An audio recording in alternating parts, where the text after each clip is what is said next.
Hello, everyone. Welcome to the 21 Hats podcast. I'm your host, Lauren Feldman. This week, I go one-on-one with William Vanderbloemen. We start off talking about how he managed to see the Great Resignation coming and what he thinks are the keys to coping with it. Then we step back and, with the help of many questions suggested by listeners, we discuss his journey from pastor to CEO, including what happened to his company culture when everyone went remote, and why he still reads every single email he gets, even when he's off on a 7-week sabbatical. Plus, William explains how he hit upon his unconventional social media strategy, and he offers suggestions if you're looking for a VP of marketing. Suggestion number 1, try not to lose the one you have. Even in good times, owning and running a business can be a lonely pursuit. Our hope is that these weekly conversations will let owners know they are not alone in facing challenges. Same thing with our daily newsletter, the 21 Hats Morning Report, which highlights the most important news of the day for business owners and which you can subscribe to at 21hats.com, where you can also find transcripts of our podcast episodes and lots of other articles and interviews. And please stick around at the end of the podcast for Steve Kroll's Marketing Minute. Joining me this week on the podcast is William Vanderbloemen, who is CEO of Vanderbloemen Search Group, a recruiting firm based in Houston that works with churches and other faith-based organizations. The episode is titled, "Pardon Me, I'm So Sorry. This is my first pandemic."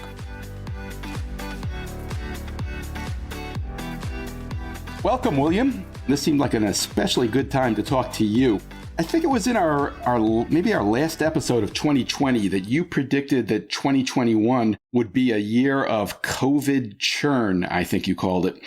It's become known as the Great Resignation, but you obviously saw it coming. What did you see? Well, several things, Lauren, but it started with phone calls.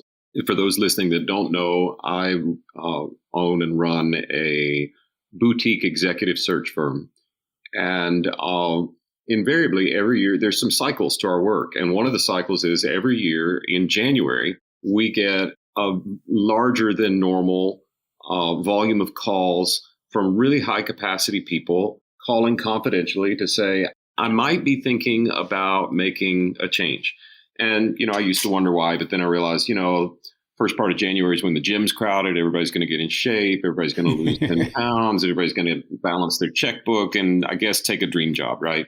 So every year that happens in January and we're kind of used to it. Well, in last year, in 2020, I started getting those calls and I recognized them, the tone of them, the people that were calling that aren't needing to look for a job, but they were happening in October, not in January.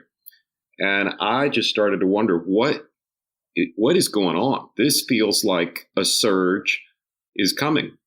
So we started poking around and we did some surveys and we did some studies and we just started to notice one of the unintended consequences of the pandemic was that there would be massive turnover. And we called it the Great COVID Job Churn. I wish I'd have thought of the Great Resignation, or I wish my PR people had gotten COVID Job Churn out quicker. I don't know. We had it here. We were some of the first to make that call, and it's just proven to be dead on. And some of the reasons that we cited, I think, still stand very true.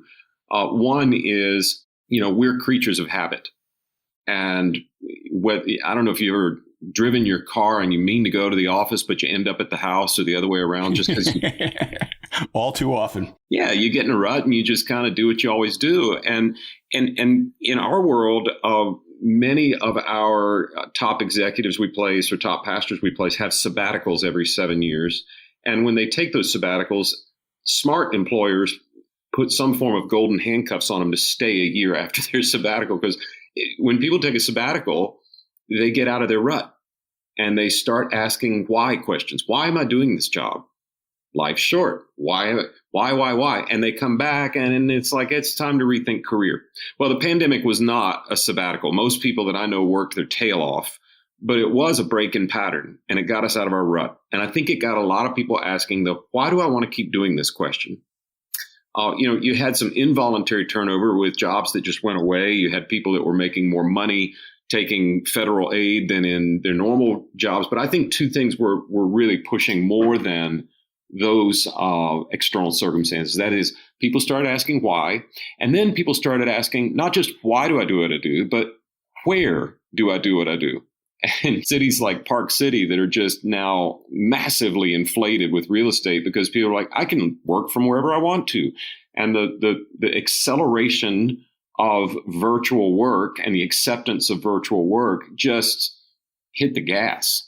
So I think you saw a whole lot of different competing factors. Maybe we could put in the show notes a link to the article where I list about 7 real tactile dynamics that played into this turnover, but it's here, and it's the workforce is very fragile right now. We can talk about that, but very current events, I think, are going to make it even more volatile for the next 6, 8, 10, maybe even 12 months. And I think it's no longer a question of will you have turnover? It's a question of how are you going to mitigate it and how are you going to prepare for it? Let me ask you this, and maybe this is a 2-part question. The churn and the turnover is one thing. There's also been a shortage of workers, and I think that's hit certain areas like the hospitality industries especially hard. I'm curious, did you see that coming too? Yes. And has it affected the areas where you work as much as it has something like hospitality?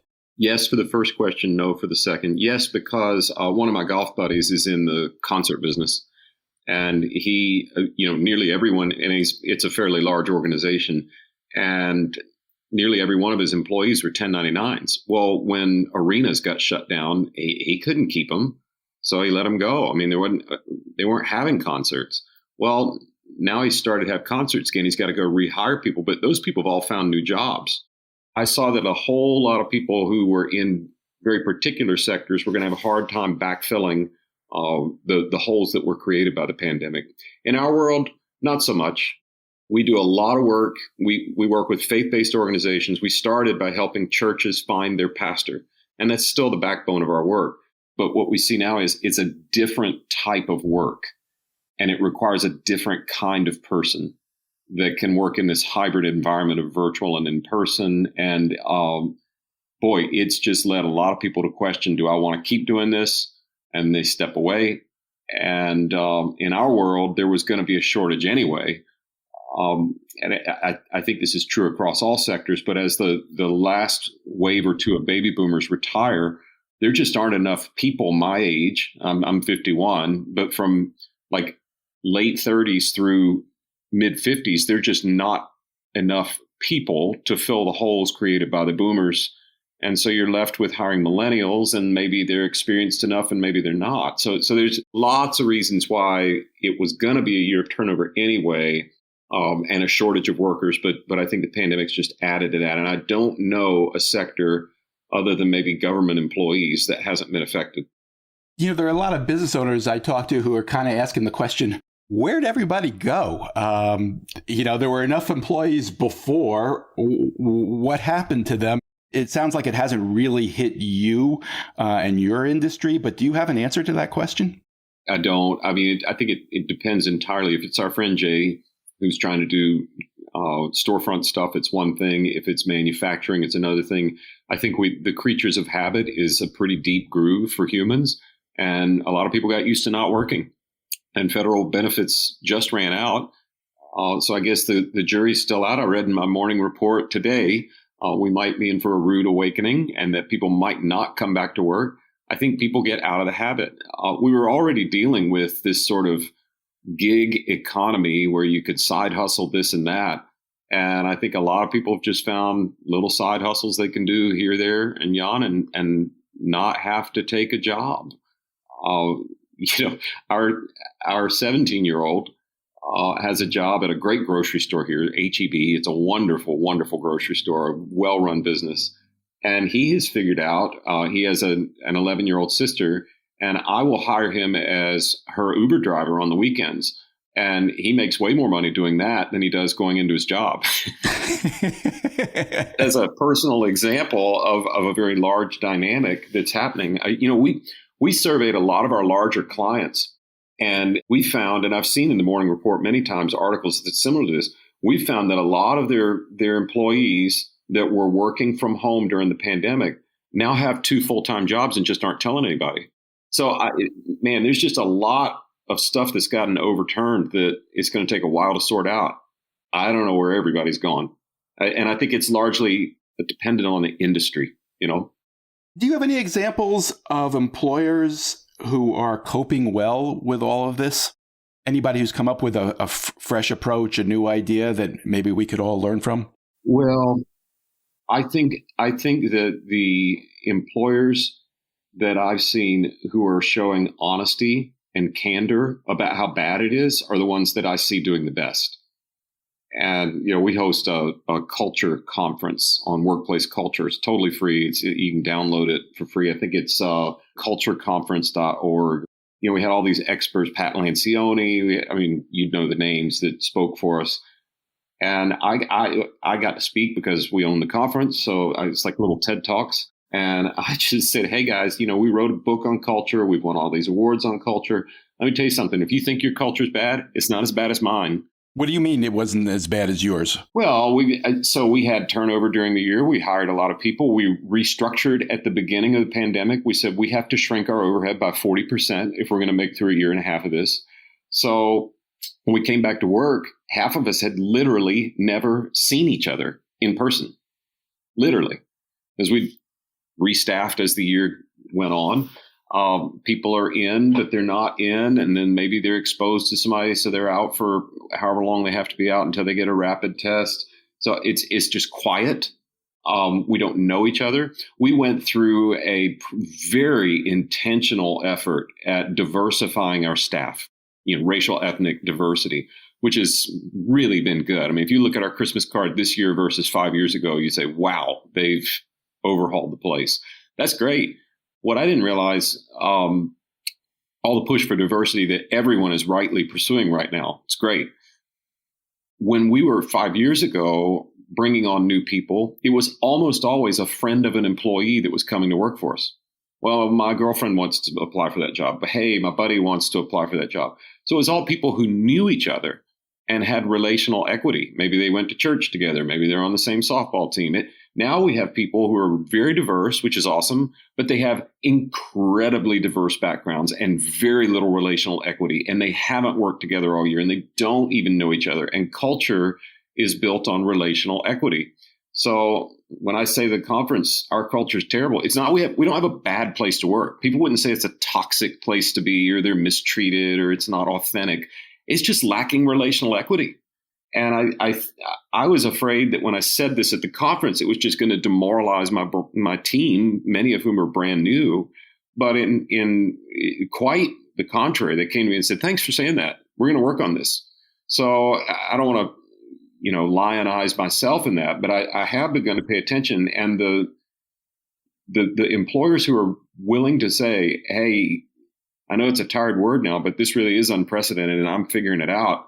I have one client who's doing a great job, and I've stolen this phrase from him. Pardon me. I'm so sorry. This is my first pandemic. And it's kind of inarguable, right? Like it's my first pandemic. And I think some measure of authenticity helps. There are other things I'd point to. I think people who are focusing on culture, work can't just be a place where you come do a job, because that's kind of gone out the window. How do you make it a place that's appealing and not just a sentence?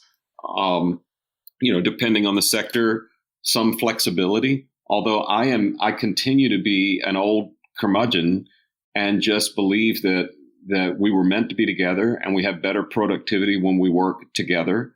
And while there may be some hybrid schedules that survive or become true changes, I think teams will find that they're more productive, more efficient, maybe more profitable when they're in a space together. Are you in a space together now? We are. And has it helped? Yes. And, you know, I never was a huge fan of that old phrase, management by walking around, but I'm doing a lot of it right now. Just asking people how they're doing, trying to invest in them. It's been a lonely 18 months for a lot of people. And I think building relational equity in the workplace is helping. And it's not perfect at all. I mean, we're a small company. We have 34 full-time people. We have 7 or 8 that are consultants that are always on the road. So, you know, what does that leave you? 26 in office. And I doubt we've had more than, 18 or 20 at any given time because somebody got exposed to somebody over the weekend that tested positive, so they're out. So it's still weird, but it's way better than when we were all virtual. You said a moment ago that you anticipate some increasing fragility, I think, in the weeks ahead. I'm guessing you may have been referring to President Biden's vaccine mandate. Yes. How is that hitting your world? I think it's going to help me. I think it's going to help any small business owner listening. You've just got a whole new market of people you can hire. I'm not going to try and politicize things. I'm vaccinated. I got in line. I actually got mine a little early because there was a county, south of us that had a lot of anti-vaxxers and their vaccines were going to expire. And I'm all for it, right? But boy, the sentiment is strong. And this is not just the Texas guy. Like, the sentiment is strong everywhere that in a year where everything has been out of control and people have not been able to have a say in their life, there's a strong part of our population that wants to have a say in whether or not they're vaccinated. And you can argue whether they should or shouldn't, but when it becomes a federal mandate, I guess if I owned a company with more than 100 employees, I'd feel two ways. One, thank you, President Biden, for you're the bad guy now, not me. I'm not going to have to mandate it. Okay, fine. We're just doing what the government said. But on the other hand, you probably just invited 10 of my 100 employees to go ahead and make this the reason that they're leaving their job. And I think it's just going to inflame already fragile teams and workplaces. I read of one hospital this morning that had to close the maternity ward because they don't have enough nurses. And they're just saying you're going to have your baby somewhere else. And the nurses weren't coming to work because they weren't going to do a vaccine mandate. And it was up north. It wasn't, in us backward southern states. I think that mandating the vaccine, while it may help the fight against the pandemic, I think it will have an unintended consequence of giving people the reason they need to leave the job they're currently at. You said that it could help you and other small businesses. Presumably that means helping you by giving you the opportunity to hire employees who leave these big companies. Yeah, come work for us. You got a choice. We don't require it here. We bonus you if you do get vaccinated. But that does mean you're hiring people who are unvaccinated. Does that give you pause? I don't know. I don't know that. I don't ask them. But if they'll tell me they're vaccinated, I'll give them a bonus. So I got a pretty good idea. Don't you think if they're leaving their jobs over the mandate, that probably means they're unvaccinated? I don't know.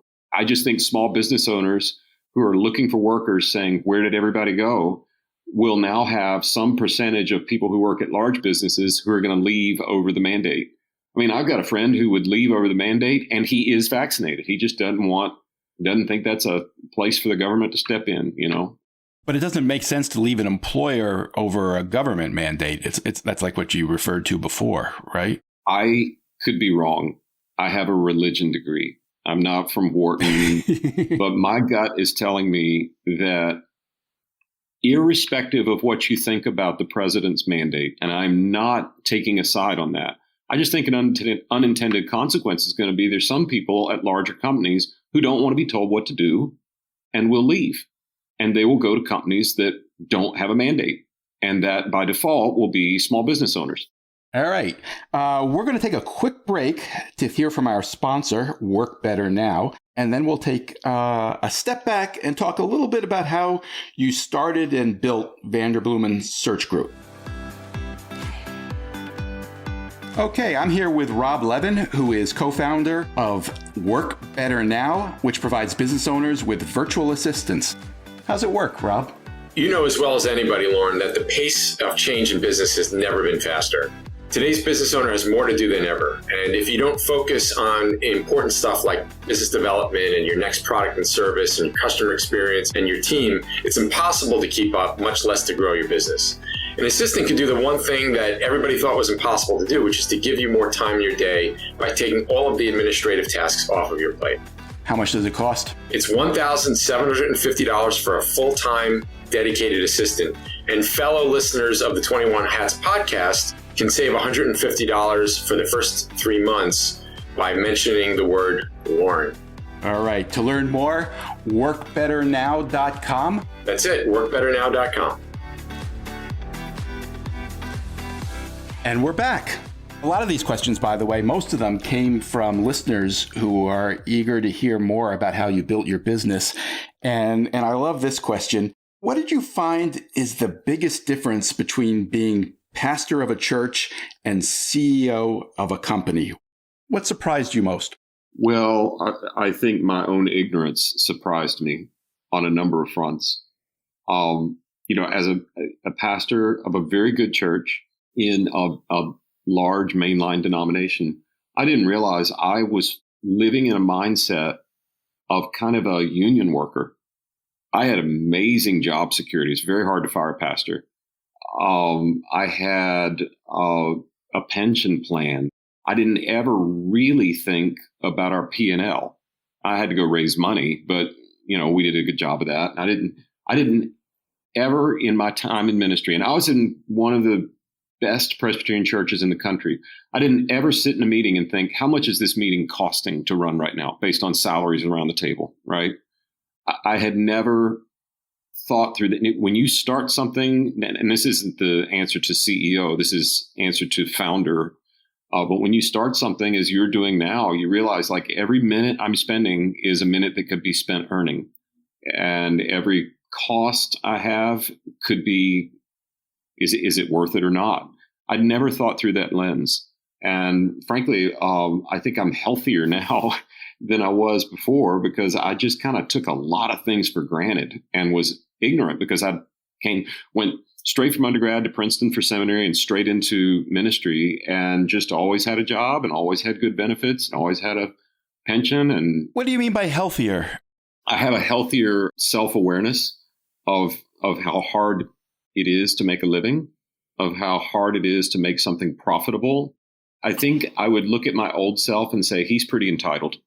That's so interesting because I think for a lot of people, the gut instinct would be to assume the opposite. Yeah, no, not at all. And it's weird, Lauren, and you wouldn't know this unless you live it. But when you're a pastor, it's not uncommon at all to be at a lunch and then the waiter come over and say, hey, one of your people took care of the bill. Or to come home and your lawn is mowed because somebody just did it for you. They want to do something nice. That doesn't happen to you as a CEO? Not really. So, but it lulls you into this. Like, if that's all you've ever known, it's like, wow.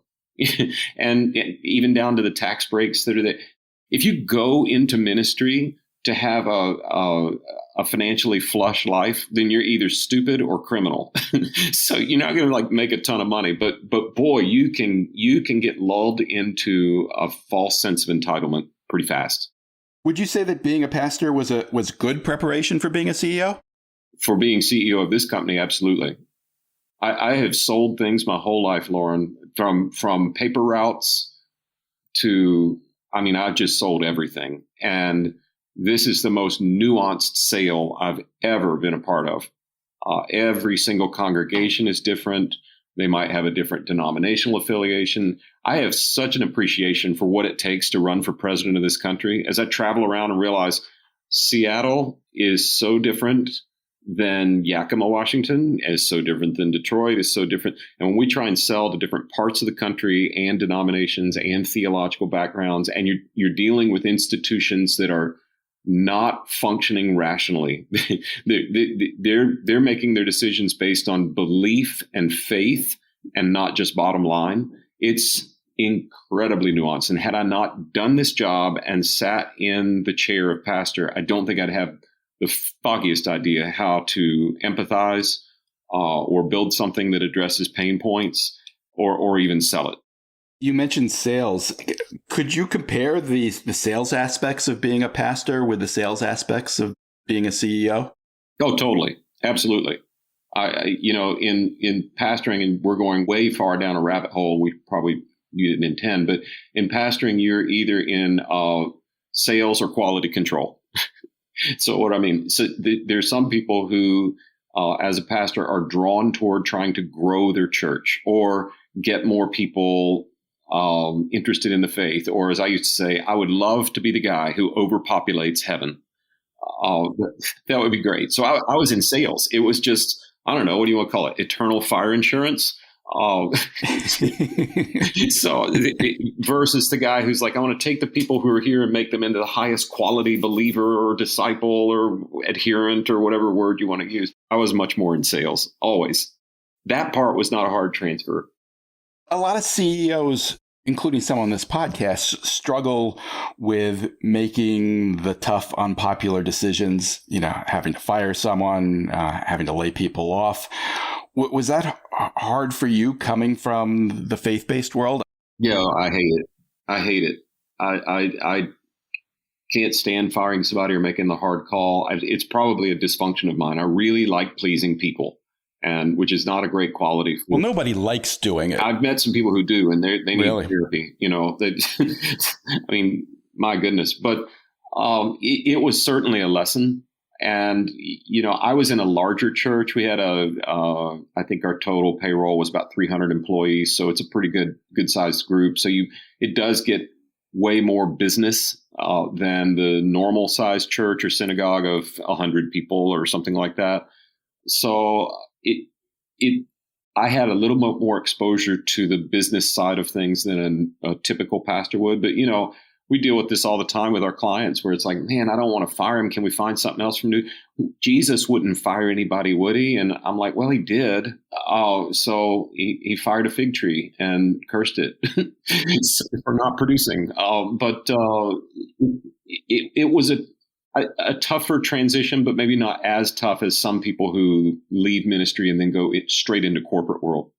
Is this something that you've been able to help churches with? I mean, obviously, the churches and the pastors you work with sometimes have to make these kinds of tough decisions. Yeah, and the flip side, Lauren, that's actually more common is every pastor I know has one business person, whether it's woman or man, in their church who's really done well, and pastors are impressed by that. They've made enough money, and now they want to quit. It's the old line, I want to move from success to significance. So they start volunteering at their church, and the pastor says, they would be great. We should hire them. They've been CEO of this company or a general in the army or whatever the thing is. And I would say when you bring someone from the marketplace into the church world, there is at best a 50% success rate. Sometimes they can't make the transfer. They're too hard-nosed. They run off the volunteers. They just act like normal business people, and the church is a quirky, weird thing. So we help them on both sides of the need to help somebody to the door, but also prevent you from hiring somebody who's going to mow everybody down. In your transition to founder and then CEO, was there a moment when you said, I got this? No, I hope not. I mean, there's certainly some milestones. I think, what's the old line? In the 20 years I've been married to 10 different people. I actually haven't heard that, but I like it.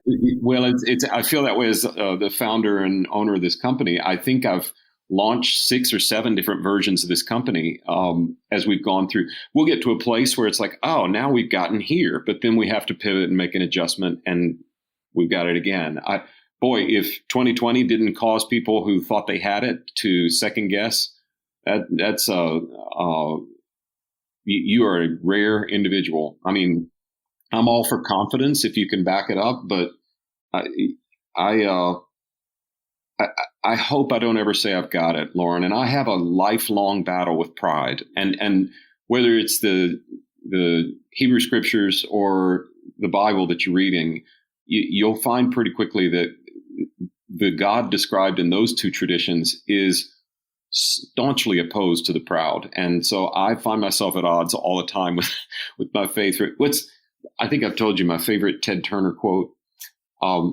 If I had a little more humility, I'd be perfect.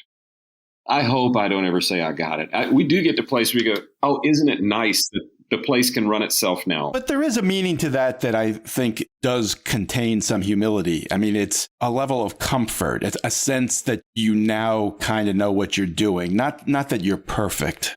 Does that change the equation for you? That does change the equation. And there are some things now where, I'm like, yeah, no, we've got this. I don't think I'll ever say we've got this on the sales side, but on the delivery side, my biggest threat to our business is me. And a friend of mine said to me from the very beginning of the business, William, the one thing you've got to be aware of is you will always run the risk of outselling what you can deliver, because I love to sell. So now when we sell like crazy, I know that we've built a system that can deliver and deliver really well and on time and at the right cost. So that does feel like, okay. And I can't take credit for that. I hired some people who are really smart that got it done. But there are some parts of the puzzle where I go, we've now got this. On the podcast, we've talked a good bit about your remarkably successful content marketing strategy and how everyone you hire has to be willing and able to create content that you use as your primary marketing. Was that your plan from day one? No, we sort of fell into it, Lauren. How did you figure it out? Well, I don't know if you listened to how I built this. Sure. Yeah. So we actually stole straight from it. And we've done How God Built This and interviewed entrepreneurs in the faith-based world. It's really cool. But one of my favorite questions that gets asked on that podcast is, so when you look at your success, do you chalk it up to talent or luck? And they ask it in different ways, but they always seem to ask that question. And I just, if we make it for the long haul as a business, and there's ever a rewrite of Outliers and they need another example or an appendix, we could be it. We were so right place, right time. If I'd have started 3 years earlier or later, it would have failed. Because social media wasn't in the right place for you. We started the year that Twitter started. And who knew that Twitter would be way more effective in churches than anywhere else? But popular pastors have a higher retweet per follower than entertainers. It's weird. Wow. I happened to notice that email was starting to become more than just a correspondence. It was becoming, what did they call it? Email 2.0. And I was just starting to fish around about that and start a blog a little bit when I hired someone that said, we really ought to look at this company called HubSpot. And then that all fell into place. And we were a very early adopter with them. And then I happened to be in the right room at the right time and met one of the founders, and he became a friend. It was just so happenstance. I do think we had a disciplined commitment to what we caught. So there's providence or luck in catching the lightning in a bottle, but then we said, now we're going to ride it. And we could have done a better job with it, but it's been great. We're now looking at things going, okay, it's still about content and thought leadership, but how is it different now than it was 10, 11, 12 years ago? For instance. Or 10, 11, 12 months ago. Well, true. But everything's about video content now. So, or the resurgence of LinkedIn. That's a whole new, we got to go figure it. So we're still learning, but we didn't have it planned from day one. We're just trying to read tea leaves and figure it out as we go. I think my vision as a leader is not the ability to see, 500 miles down the road. It's more like, what's the next thing? And then have good people who can map it out. You mentioned the resurgence of LinkedIn. Do you have a new strategy for how you're using LinkedIn? Yes. Hire a new VP of marketing that knows how to develop a strategy for LinkedIn. Can you give us a hint what that strategy is? I don't have a clue. We just did an audit of all of our marketing efforts, social media, blog posts, web traffic, email growth, and trying to get a handle on things after the pandemic. We had a real surge during the PPP. We sort of caught lightning in a bottle there and ran with it. So now what do we do with it and how do we strategize? And I'm actually interviewing right now for a VP of marketing. And the interview is sign an NDA. I'm going to send you our marketing audit. You tell me what to do. And what I'd love to find is, and this won't be that hard, find someone way smarter than me. I should not be the one coming up with the best marketing idea. I have a religion degree. But you have been doing this for quite some time now, and you've learned a lot. Yeah. Have you ever heard of the 7 last words of the church? No. The 7 last words of the church, I'll get the word count wrong with contractions, whatever, but it's like, this is the way we've always done it. Okay. That's like, and I'm 51. I'm not 37 anymore. And I know that I have every day the likelihood of calcifying. Are you on TikTok? I am not on TikTok. I don't post on TikTok, but I pay attention. Well, you're ahead of the game just doing that, I would suggest. I'm trying, but I may have told this story on the podcast before, but years ago when our youngest was about 2 years old, I decided to start being a little more intentional with jogging. And that meant I had to start stretching because I was old enough to start getting injured, And I remember the stretching being harder than the jogging.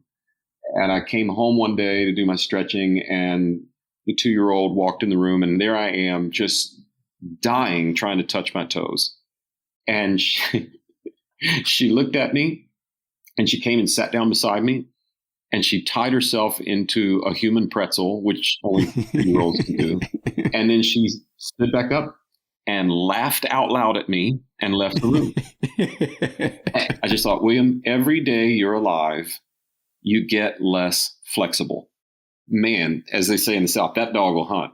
Like that line is worth remembering if you're a business owner. Every day your business is alive, it is a fact of life that you will get more rigid, less flexible, more calcified. So at 51 years old, when I'm looking at a marketing strategy for LinkedIn or whatever it is, I am trying to find younger, smarter, faster people that will intentionally stretch me to a place I don't know, rather than the natural propensity that I will have to just say, well, we've always done it this way, or blogging always worked in the past. I don't want to be that guy that falls into a rut and stays there and wakes up and he's been lapped by something new. I've spoken with a lot of business owners, including some on this podcast, who've really struggled to hire the right marketing person. I don't know how far into your search you are. Have you learned anything thus far about how you identify the right person? It's a very difficult search. We do a lot of them, as we're talking right now, it's a public fact. So I'm not breaching confidence, but we're doing one for Joel Osteen right now. You would think he'd be able to find a marketing person. He's kind of got a pretty good gig going on. He's most watched preacher in the world, but it's just hard. There is a real supply demand crunch, and it's you can actually understand it forensically. Marketing changed with the internet at a rate that was much faster than the development of new marketers. So you got people still trying to sell print ads and TV spots, and there's just a whole different mindset that's been required since about 2008. And there are not enough people that have come up that are trained. And every company has had to turn on a dime and learn. And some of them are doing a great job. If you don't follow Wendy's on Twitter or Instagram, you really it will make you smile at least once a day. They have the most brilliant marketing, and it's so rare. So if you find a good VP of marketing, do whatever you have to do to keep them, or pay them a retention bonus so you know you have them through the end of the year. Or so I play golf from time to time, and I was teaching my daughter to play, and she wanted to learn how to play out of sand traps, right? And I said, do you want to know the number one rule of playing out of the sand traps? She said, yes. I said, don't hit it in the sand trap. That's the most important rule. If you don't hit it in there, you don't have to worry about it. If you don't lose a good marketing person, you don't have to go find one. So yeah, but how do you keep them? I mean, how can, if somebody's really good, Wendy's or somebody is going to be available to them, how do you keep them? So some things I'm learning, right? And I'm just learning them. But I've got a friend who says, if you give away tasks, you will surround yourself with doers. If you give away authority, you will surround yourself with leaders. One dynamic I've found in millennials and Gen Z is they really expect to be given authority and not just tasks. And that's dicey, right? There are a few things I've gotten, I think, right. This is one of them. With marketing and sales, I said, look, I would far rather you come back to me begging forgiveness than asking permission. Do it, ship it, get it out there, and let's deal with the consequence later. So that in terms of retention, I don't know if you're giving away authority or not. A lot of CEOs don't. Marketers spend all the time in the world getting a plan together, and then the CEO says, we hadn't done it that way. I'm a little nervous about that. I think it's back to that calcification and getting less flexible. Are you giving away authority? Secondly, are you paying them in an incentivized way? Some marketers would rather not get paid per lead. They'd rather have security in knowing they're going to get paid whether their ideas fail or succeed, and they might need that in order to be creative. So I think understanding your employee and the right way to compensate them so that they will stick around, try and stay with the market, try and build a pipeline because you won't stay with the market. I mean, I can't tell you the number of times in whether it's faith-based initiatives or schools or churches, they get some of the best marketers there are. And then Google comes along and says, we'll pay you $300,000 to do a job for us. Well, there you go. That's the main thing. I think that when I'm looking for candidates, though, if you're currently searching in marketing, it's how intuitive are they? How willing are they to speak up to me, which works for me as a CEO. It might not work for all listeners. And that's why whatever we paid for the marketing audit was worth every penny, because I now have here is what our situation is. What would you do with it right now? And then I can see, are they agile? Are they aware? Are they going to tell me things I don't know? Are they going to lean on old ways that I could figure out on my own? I would avoid the search if you can, though. It's it's one of the hardest searches we do. You mentioned that you spotted the coming COVID turnover because people were reaching out to you saying they were ready to look for another job. You probably get some people who come to you that you don't think that highly of. What do you do with them? That's such a good question. This is old school advice people probably heard, but I'm thinking through several words that start with C when I think of candidates. There's character, there's competency, there's chemistry with the job they're looking at, or cultural fit. So 3 or 4 C's. In our world, if character is missing, if that's where they're deficient, I can't place them. It doesn't work. What do you tell them? Hey, man, I wish the best for you. I believe the best for you. I'll get a little more candid. People will call me and tell me, I'm just feeling like it's time for a change. I'm feeling like my season is coming to a close. Now, what do I want to ask them? I want to say, is it a misdemeanor or a felony? So that's what I want to say. But the reality is I'm learning that very, very few people will admit that they're about to get fired. And even interviewing people and asking them about their career transitions over time, it's got to be a single-digit percentage of the 20,000 interviews we've done where somebody would say, I got fired. People just don't have that level of self-awareness. So unfortunately, if it's a character flaw, if I'm going to know whether it's going to work or not, I need to know the truth. And if I can sense that they're not ready to tell me the truth, well, that's their decision, but I can't help them. And I've gotten more and more blunt about that over the years. If it's a competency issue, some people just have zero issues with self-esteem. It's amazing. They think they're running a organization with 100 members and they think they're ready to jump to 20,000 and they're just sure. And God told them that it was time. And, that's a little easier to deal with because I can just give them statistics and say, here's how many churches are this size. Here's how many openings there are. But I don't know that I've had too many candidates come to me that I think they won't fit anywhere. You've told us that you guarantee your searches. If the person you place doesn't work out, you'll go back and do it again for free. How often does that happen? Not very often, maybe 2 or 3% of the time.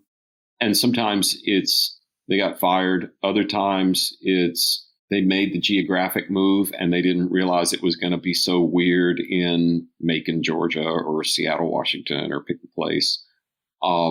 Sometimes, we're doing one right now where it's a bad example, but we guaranteed the search for 2 years, and 23 months into the job, he got COVID and died. So even in that situation, you do the search again? 100%. 100%. It is an absolute guarantee. The majority of the redos are, something went haywire that we didn't know about. We had a guy one time, poor guy. We moved him across the country and he wasn't sure about the move, but his wife really was. She said, this will be perfect. Let's do it. He said, yes, he got there. And within a month, she filed for divorce and she knew that state had a much more favorable situation for her than the previous state. So, how do you predict that? It's a broken world. That's why we actually have, faith. If it weren't broken, we wouldn't need it. You told us recently about taking 7 weeks away from your business this summer as kind of an experiment. Was there anything you did to prepare for that period away? Was there a process? Yeah, I took 4 weeks away the summer before. And I took 2 weeks away the summer before. And I took 1 week away the summer before.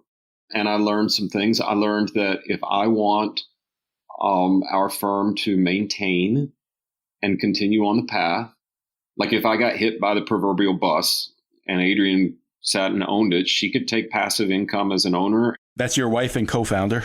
That's right. She'd be just fine. She wouldn't have to touch it. It can run itself. If we really want to make a big difference in the world, which is I want to run a successful business, I don't mind it being profitable, but if I really wanted to make money, I'd go do oil and gas search. That's not it. I want to make a big difference. And I think if you're helping organizations who are trying to, let's just say, leave the world better than they found it, right? If you can find them the right key staff, they can go a lot faster. So what I learned this summer was we want to maintain. Hey, great. If I want to do steer the company with one hand on the wheel, we'll grow a little bit, and that's great. If I really want to make a run, at 51, I've got 10, 12, maybe 15 years of relevance left before I got to figure out something else.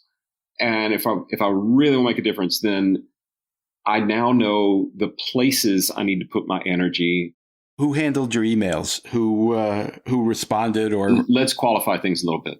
Taking that time away did not mean total unplug. Okay. For whatever reason, I'm not a very effective CEO. You would think my assistant reads my emails and only sends me the important ones. I still read every single email, and I know that's dysfunctional and I need to get over it, but I'm not there. Do you practice inbox zero? Yeah, I do. I'm horrible at sleeping, Lauren, just really bad at it. That's not good. I was up, at 4:30 or 5, and I could check in on things or maybe even have a quick meeting, at 6 a.m. Mountain Time is awesome because it's already 8 in New York and it's only 7 in Houston. And I could knock out a few things if I needed to. And I did frame up my next book. So that's kind of fun. So I wasn't totally away, but I did take my hand completely off sales and management of the company. What did you tell people about reaching you if they felt they needed to? Under what circumstances? In our office, we say, if you email me, I'll get back to you in 24 hours. Okay. If you Slack me, that means I need to get back to you quicker. If you text me, that means you really need something. And if you call me, I'm going to pick up. Now that's our after hours communication protocol. If it's after work hours and you do those things, there's the protocol, right? I kind of applied that to, I'm gone for the summer. How many weeks are you planning on taking off next summer? We'll do one more. My thanks to William Vanderbloemen, and my thanks again to everyone who suggested these great questions for him. If any of you have questions for any of our other regulars, please send them to me. You can email me at Loren, Loren, at 21hats.com, or you can just hit reply to your 21 Hats morning report.